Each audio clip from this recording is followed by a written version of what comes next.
زکریا نے کہا کہ پروردگار میرے لیے کوئی نشانی مقرر فرما دے۔ فرمایا تمہاری نشانی یہ ہے کہ تم لوگوں سے 3 دن اشارے کے سوا بات نہ کر سکو گے،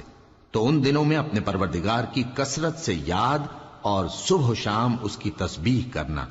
اور جب فرشتوں نے مریم سے کہا کہ مریم، اللہ نے تم کو برگزیدہ کیا ہے اور تمہیں پاک بنایا ہے اور دنیا جہان کی عورتوں میں سے تم کو منتخب کیا ہے، اے مریم اپنے پروردگار کی فرما برداری کرنا اور سجدہ کرنا اور رکوع کرنے والوں کے ساتھ رکوع کرنا۔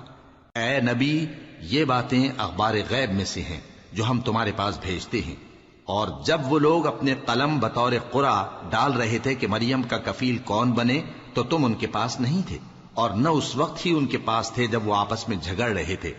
وہ وقت بھی یاد کرنے کے لائق ہے جب فرشتوں نے مریم سے کہا کہ مریم، اللہ تم کو اپنی طرف سے ایک کلمے کی بشارت دیتا ہے جس کا نام مسیح اور مشہور عیسیٰ ابن مریم ہوگا، اور جو دنیا اور آخرت میں آبرو مند اور مقربین میں سے ہوگا،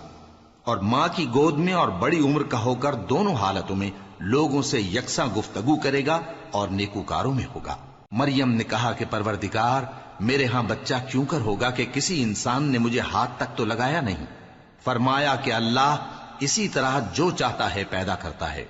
جب وہ کوئی کام کرنا چاہتا ہے تو ارشاد فرما دیتا ہے کہ ہو جا، تو وہ ہو جاتا ہے۔ اور وہ اسے کتاب و حکمت اور تورات اور انجیل کا علم عطا کرے گا، اور عیسیٰ بنی اسرائیل کی طرف پیغمبر ہو کر جائیں گے اور کہیں گے کہ میں تمہارے پاس تمہارے پروردگار کی طرف سے نشانی لے کر آیا ہوں،